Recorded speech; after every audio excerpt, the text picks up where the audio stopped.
Now, what do our classical scholars say about YAJUJ and MAJUJ? So, firstly, is the term Arabic comes from ajja. Ajja ya'ujju ajjan.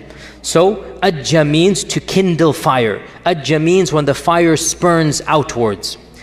However, in my humble opinion, it is not sound to read in Arabic meanings to proper nouns that are found in the Quran and Sunnah.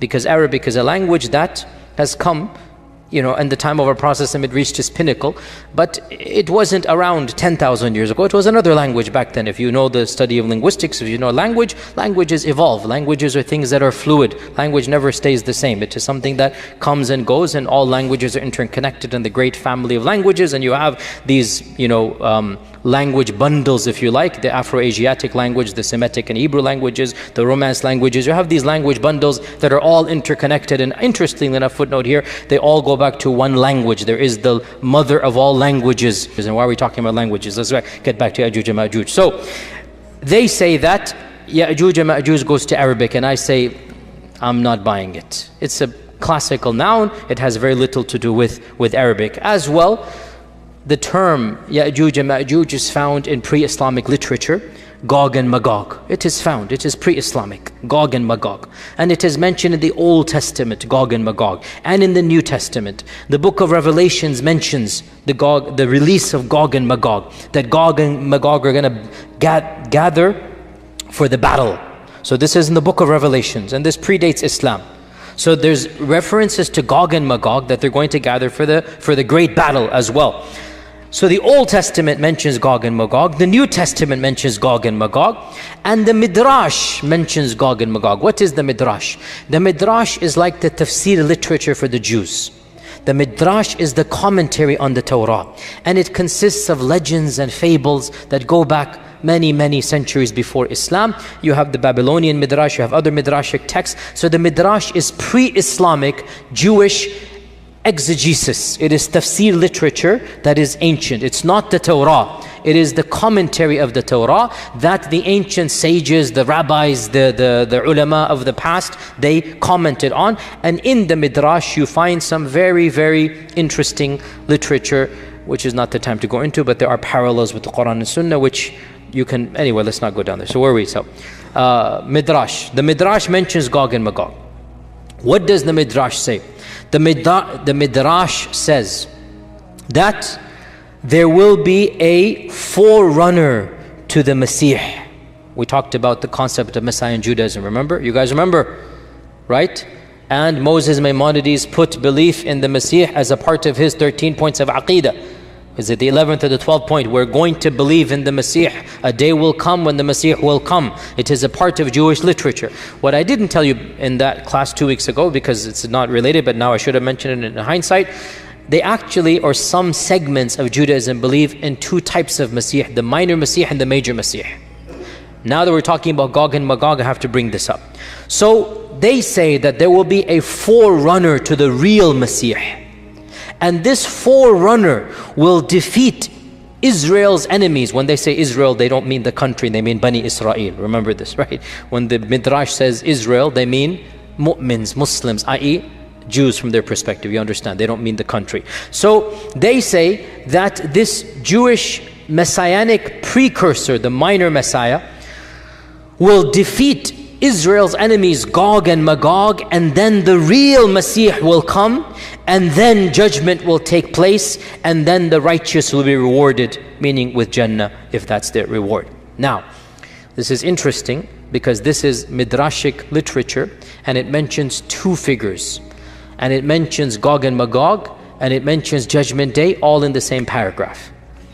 Allahu A'lam, we have the Mahdi, we have the Messiah, we have Gog and Magog, we have Yawm al-Qiyamah, all in the same paragraph as well. We find those things. Now, I did mention briefly there are two ways to interpret these things.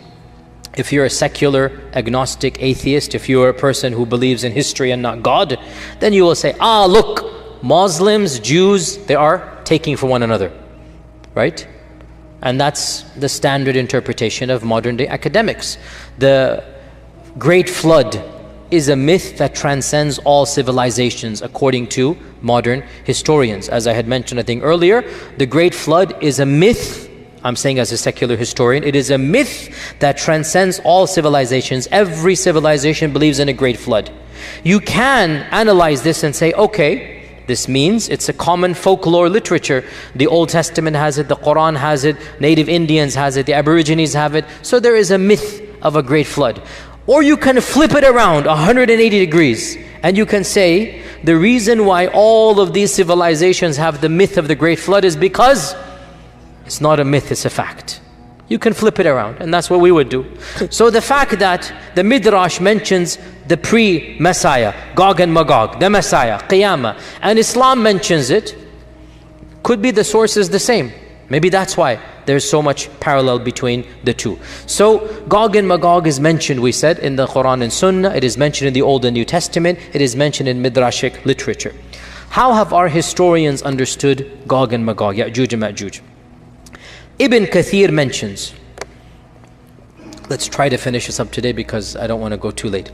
Ibn Kathir mentions that Ya'juj and Ma'juj are from the children of Adam.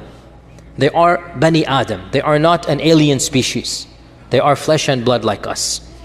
And some of our early historians, and this is not Quran and Sunnah, this is just folklore and history, they say Ya'juj and Ma'juj goes back to Yafith ibn Nuh. Yafith ibn Nuh. Now, this motif is biblical and it is found in the Tabi'un. It's not in the Quran and Sunnah. It is biblical and we find it in our early history. And that is that Noah had 3 sons. Sam and Ham and Yafith. This is a common motif that is found in the Old Testament. It is something that the Semitic races believe in, and it is found not in the Quran, not in the Sunnah, but in where? Early Islamic historical traditions. Which is why we don't necessarily have to believe in it. If it was the words of Allah and His Messenger, سَمِعْنَا وَأَطَعْنَا. If it's the word of a tabi'i, or even a sahabi, because this is history and it's not ilm al-ghayb, we don't have to accept it. So this issue we find it in the Tabi'un, that Noah had 3 sons. Sam, Ham, and Yafith. And from Sam, we get the Semitic peoples, the Arab and the Hebrew race, and also according to this interpretation, Faris and Rum, the Persians and the Romans, right? Hence why, again, bit of a tangent. Problem is I love these tangents and I don't have time. See, that was a bell. Don't go into these tangents here, huh? Back in the 1910s, when there was race laws in America, there were race laws in America. Hitler got his race laws from America, by the way. A tangent upon a tangent, there you go. There was a problem. How do we classify Arabs? How do we classify Arabs? How do we classify Desi Lok? A Hindu sued in the Supreme Court. And he argued, I'm not making this up. You can look this up, a famous case. I forgot the title. Singh versus this. No, it wasn't Singh. I'm joking. That was just a joke. I was scrap that. But it was a Supreme Court case. Supreme Court case. And he argued that he is. What do you think he argued? Aryan. Very good. Yes, very good. Exactly. He argued he's Aryan. Aryan mean Caucasian. In fact, he said, I am the Asli Aryan. You guys are Naqli Mal. I'm the real guy. And he used these race theories, and from this as well, Middle Easterners said, well, we are Caucasians. We are the descendants of Sam. They brought in the Bible. We are this. So this is now a theory that they had. And that is why to this day, some people say if you're Arab or Desi, you're technically Caucasian. And in fact, all of this is a little bit antiquated, to be honest. These views and whatnot, they don't add up scientifically. So all of this is anyway. But the point is, this is the notion that Sam is Semitic. And Ham is the father of the Barbar and the Qibt and the Sudan. So African peoples, Ham. And Yafith is the father of the Atrak and the Slavs and the Ya'juj and Ma'juj. So the Russians and the Mongolians and whatnot are Yafith. To be brutally honest, this entire trope smacks of racism. and it's not found in the Quran and Sunnah, and it seems to be biblical, and it seems some of our early commentators copied and pasted from the Old Testament, which is actually very common. There's a genre called Israeliyat, where some of our earliest scholars, they would study the Midrash and they would study the Jewish folklore. And at that time, the Jewish folklore was considered to be a civilization worthy of admiration and respect. So they would take this and then speak it in Arabic to the masses, and the people would think that this is a part of Islamic folklore, even though it is coming from the Midrash. And this is well known, but I'm not inventing this up. It's called the Israeliyat. Look this up. So Allah knows best. I am very skeptical of all of this in any case. So Ibn Kathir says they are the children of Yafith. That's what I'm trying to say. All of this was that. And this is the standard interpretation of the majority of our medieval scholars. The fact that Ya'juj and Ma'juj are Bani Adam, it seems pretty clear from our tradition. Bani Adam means human beings. And we learn this from a number of evidences. Of them is the famous hadith in Bukhari itself, where Allah says to Adam, "O Adam, take the people of hell to hell, and he shall take his children." And that's when the 999 will go. So the fact that his children includes Ya'juj and Ma'juj shows that they are Bani Adam. Okay, now we have some really bizarre interpretations that are found in our books. And again, we have to be a bit more discerning. Just because it's written in Arabic doesn't mean it's the gospel truth. Pun definitely not intended. Just because we find it in an ancient book doesn't mean anything. We find ancient books written in our tradition that mention bizarre stories, truly mind-boggling. Some of the earliest books like Ka'b al-Ahbar and others. And there is a tradition found that once Adam had a wet dream and his fluid fell on the earth, and that earth sprouted forth and it became Ya'juj and Ma'juj. So we find this in our folklore, and we find it in respectable medieval books. And that's why, dear Muslims, we do need to be critical of our own tradition. We do need to be. Our ancient scholars were not infallible. We respect them, wallahi we do.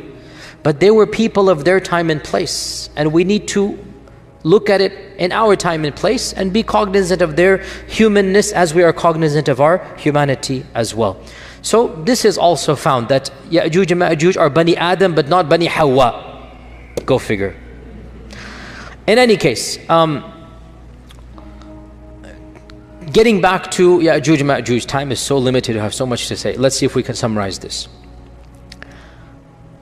To be brutally honest, standard medieval interpretation of Ya'juj and Ma'juj is the following. This is what you find in Ibn Kathir. You find it in the tafsir literature of As-Samarqandi and of Al-Tha'labi. And basically, this is the mainstream interpretation for our classical and middle ages of Islam. Ever since the beginning of writing tafsir, let's say 300-400 Hijrah, up until pre-modernity, up until going to CE 1800s or whatnot. If you look at any book of tafsir, any book of history, the notion was the following.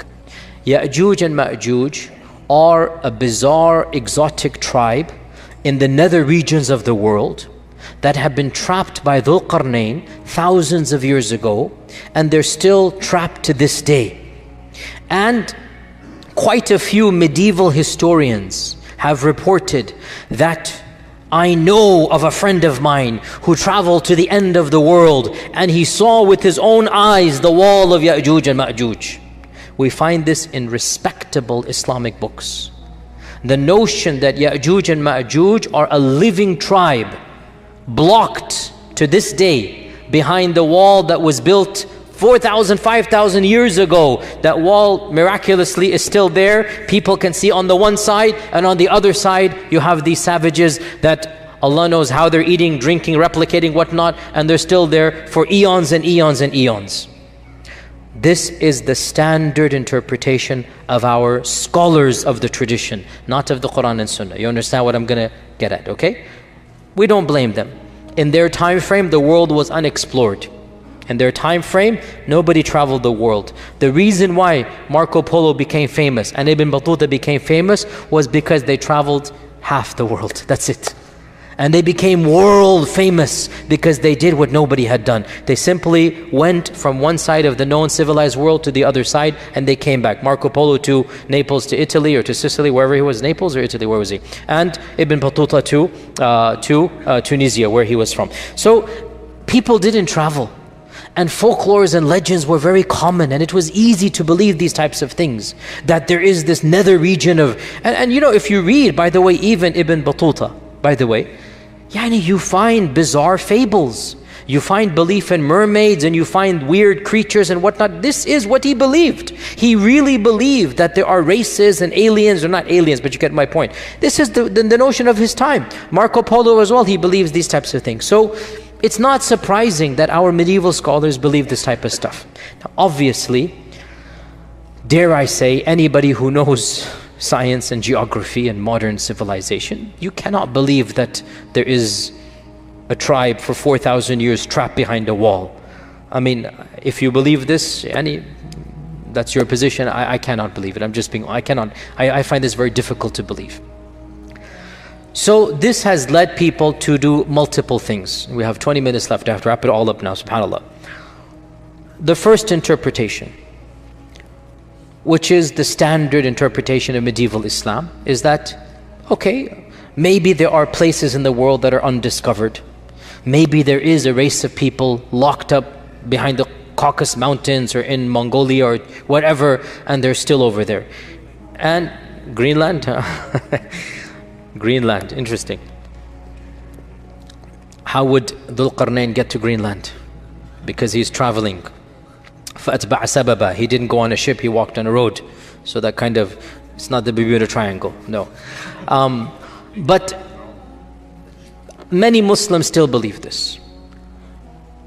I have nothing to say to this. If you believe it, I have nothing to say. I don't believe it, is all I'm trying to say. I'm not trying to dismiss any person's belief, and this is the belief of medieval scholars. If you still believe that there's a big wall that is lasting for thousands of years, and by the way, no human structure is that fortified for 4,000 or 5,000 years that nothing happens to it. Even the Great Wall of China needs to be built up or whatnot. I mean, it doesn't work that way. But anyway, if you believe, and anyway, so this is, what can I say? If you believe it, you believe it. I am somebody who, what can I say? My mind doesn't believe this. Others have said, we need to reinterpret YAJUJ and MAJUJ metaphorically. And this goes back to another thing that I kept on stalling when we talked about the Dajjal, because I wanted to talk about it with YAJUJ and MAJUJ.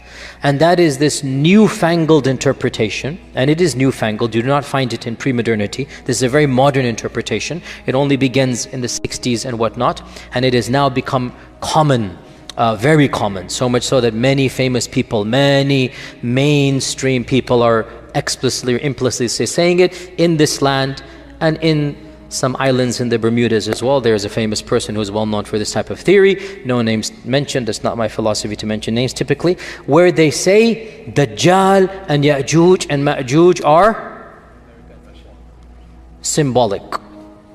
Symbolic. It's not an entity. Dajjal is, he will say, globalization. And YAJUJ and MAJUJ, they might say Russia and America, the superpowers. And honestly, I mean, okay, jokes aside, I admire the fact they're trying to salvage the tradition, because they understand that mainstream interpretation doesn't make sense. So they're trying to salvage the tradition, and they say, you know what? Dajjal is a demonic force. Dajjal is a global empire. Dajjal is the new world order. Then you get into the triangle and the eye and this and that, and the whole rabbit's hole begins. You can now, once you go down the rabbit's hole, make dua, there's nothing to be done once a person goes down that hole. What can I say? If a person believes this as well, the problem comes. The same traditions that you get the concept of Dajjal from, those same traditions tell you a lot about the Dajjal. So you can't pick and choose and reinterpret everything. Either you reject Dajjal in totality, which some progressives and modernists have done. Dajjal is not mentioned in the Quran. They reject all hadith. So they say, khalas, let's be done with. and they reject YAJUJ and MAJUJ hadith. So they say, well, the Quran just mentions 2 tribes, so they're going to come, some races will come and have a big war. Fair enough. If your principle is you're going to reject hadith, that's not ours. If your principle is no hadith, then you can derive an entire interpretation that is independent of mainstream Sunni Islam and be gone with it. But the deal of these folks is they claim to be Sunnis, and they are popular in Sunni circles, and they are trying to metaphorically reinterpret these traditions. And we say that I don't think in this case you can have your cake and eat it as well. It's nice too. I love to have my cake and eat it as well. But in this particular case, I don't think it is methodologically sound. Because the same traditions that tell you about Dajjal, tell you about YAJUJ and MAJUJ, they have all of these details we mentioned. And it's pretty vivid, the impression given, right? Dajjal will be killed by Isa, one-on-one. The blood of the spear will be shown. It's clear. YAJUJ and MAJUJ, the corpses will be piled up. I mean, those same traditions mention what we have just mentioned. So I'm not too sympathetic to this reinterpretation as well. Is that clear? I personally don't buy it. A third interpretation, and this became common. The first person I know who said this was back in the 50s. Maybe reformed, but at first I know, back in the 50s. He said that YAJUJ and MAJUJ are the Chinese race. And the great wall that was built by Dhul Qarnayn is the wall of China. And this notion spread as well back in that era, because he as well, the scholar, again I grant him credit that he realized the traditional interpretation doesn't make sense. So he said we need to rethink through this. So he attempted to rethink through, and frankly for his time and place it was a bold move, because he was criticized by mainstream Sunnism. Mainstream Sunni scholars said no, we believe in this and that, but he wanted to again salvage the tradition. Of course, what is the problem with believing that YAJUJ and MAJUJ are the Chinese folks and the Great Wall in the Quran is the Great Wall of China? What is the problem with this interpretation? Who can tell me? I like this. Chinese Muslims, no, that's not the biggest problems. We have other bigger problems than this. That's not a problem in this case. I mean, where does one begin with the problems of this interpretation? Where does one begin? There are so many problems with this interpretation. I mean, of the problems of this interpretation is that we know exactly who built the Great Wall. And he wasn't a believer in Allah. Jin Shu Shuao, he wasn't a believer in Allah, the famous emperor. He was one of the pagans of the, Shinto, whatever religion it was. And the Great Wall was actually built to protect the Chinese people from within, not from without. And the Great Wall is not a barrier that is impenetrable. People go in and out all the time. In fact, gasp, shock, I myself have gone in and out of the Great Wall. I in fact did a video that went viral 2 years ago. I took a group to China 3 years ago. And I stood on the Great Wall, and I have a video, YouTube clip. Is the Great Wall of China the wall of YAJUJ and MAJUJ? You can look at it yourself. And I said, no, it's not, don't worry. It's not the Great Wall of there. So, this as well, it doesn't make sense, neither heads nor tails, Nasar naper, literally, neither heads nor tails. It doesn't make any sense. The wall of YAJUJ and MAJUJ is not the wall of China in any stretch of the imagination. It doesn't make sense as well.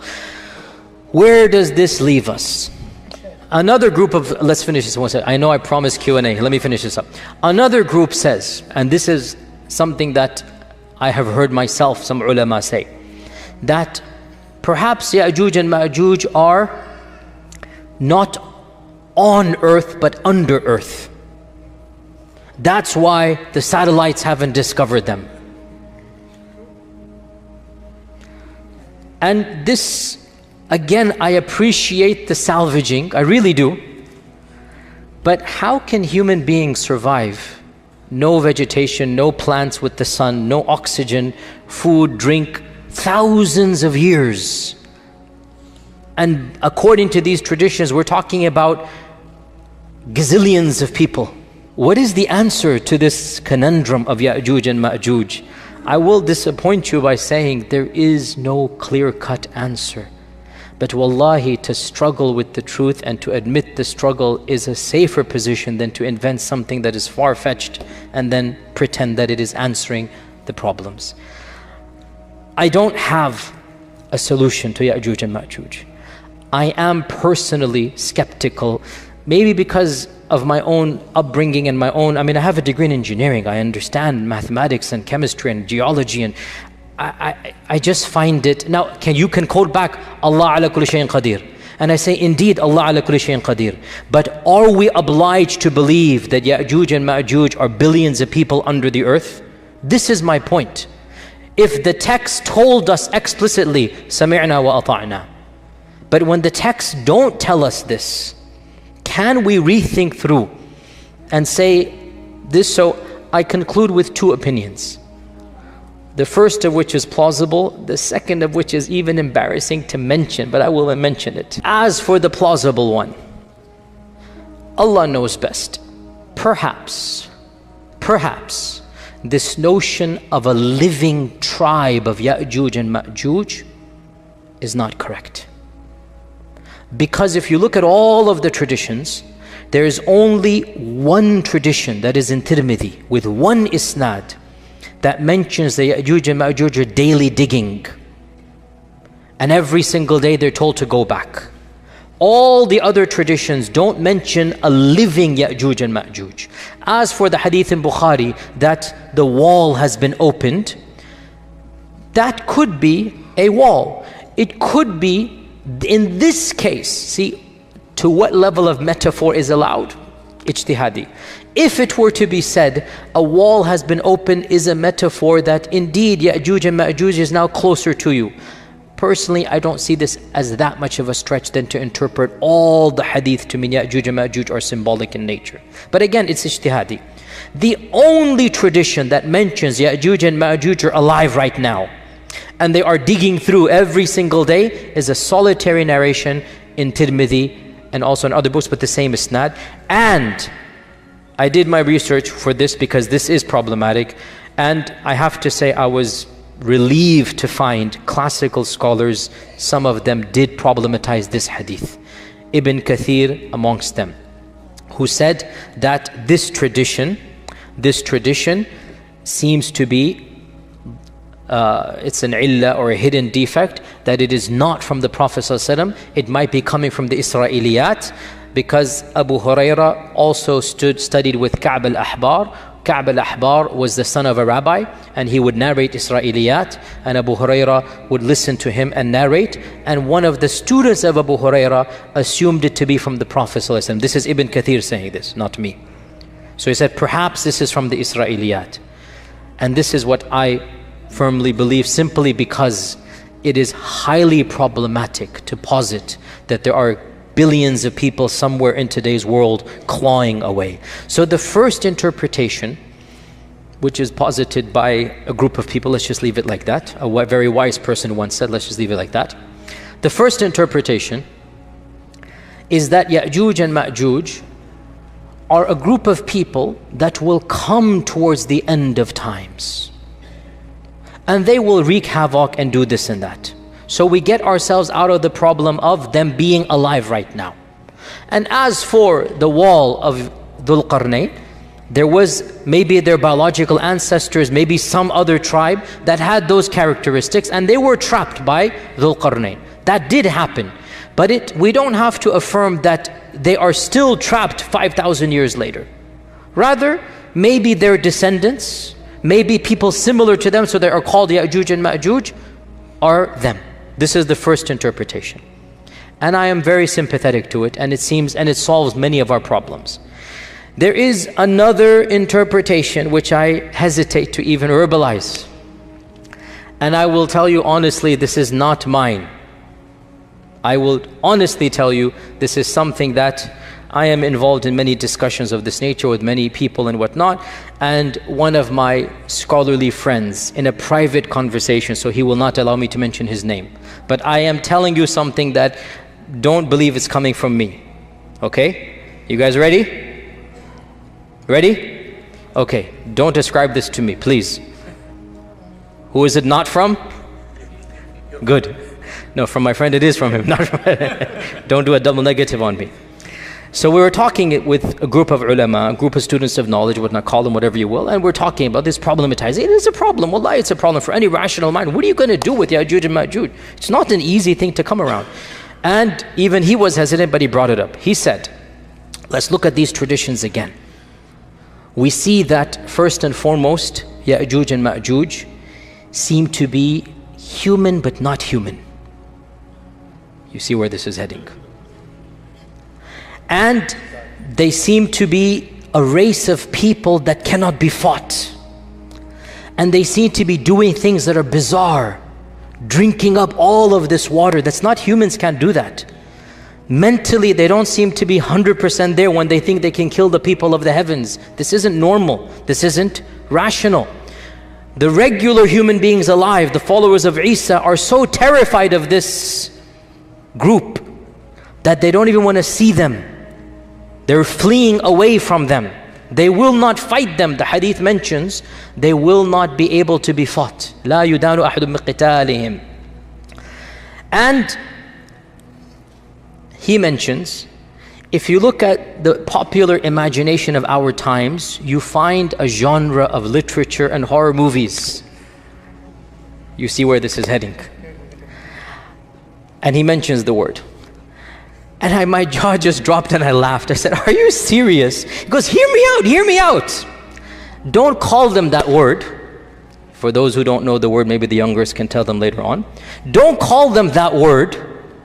But the concept, what if we're talking about chemical warfare, we're talking about Dajjal, we're talking about the bird falling down, things are happening, weapons being unleashed, weapons beyond our understanding. What if the concept is there that these groups of people are human but not quite human? And they're doing all of these things, and everything just started clicking in my head. Check, check, check, check. I'm like, this is so ridiculous. You will never find me saying this in a lecture, and here I am in a lecture saying it. But in any case, Allahu A'lam, frankly, it makes more sense than believing that 1 billion people are somewhere in Timbuktu or Zimbabwe or some faraway land. It makes more sense to me. Because Allahu A'lam at the end of time, also, ayas, the key point, they shall die the death of one man. How will they get gotten rid of? Allah will send a disease, some type of antivirus, some type of vaccine. I'm just saying what my friend said. Because the hadith mentions this explicitly, does it not? Allah will send something that will get them in the neck, and they will die the death of one person. So when my friend kept on going over all of these points, my laughter turned to a serious contemplation. And I said, but how do we tell the public this? Then I said, I'll just project it onto my friend, which it is true, it is coming from him. And I'll take myself out the picture so that as you laugh at my friend, but the laughter will slowly turn to contemplation. And deep down inside, you'll realize this makes a lot more sense than anything else out there.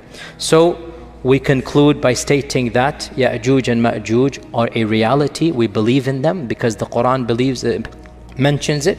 And that these enigmatic descriptions should not cause us doubt, because strange things will happen towards the end of times.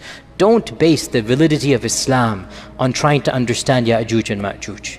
That's ridiculous. We base the validity of Islam on the Quran, on the beauty of Islam, on Tawheed, on La ilaha illallah, on the fact that it answers all the big questions of life.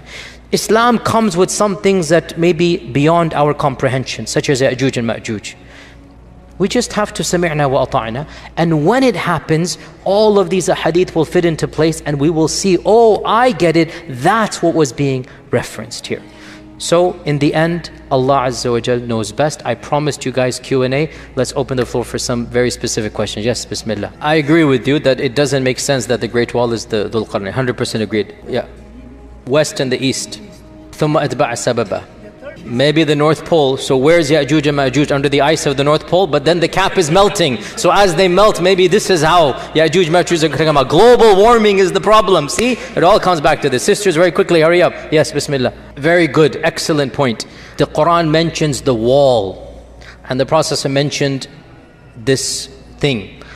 And I actually brought this up in our discussions with our closed group that we have of senior ulama. Well, these are the discussions we have, by the way, right? This is what we're talking about, these types of bizarre things. We brought this up in this.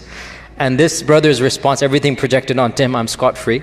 This brother's response, and he did respond in this manner, was that perhaps there is some type of strain of virus or whatever you want to call it, that it has been trapped up, it has been put away, but it will be released or unleashed at that point in time.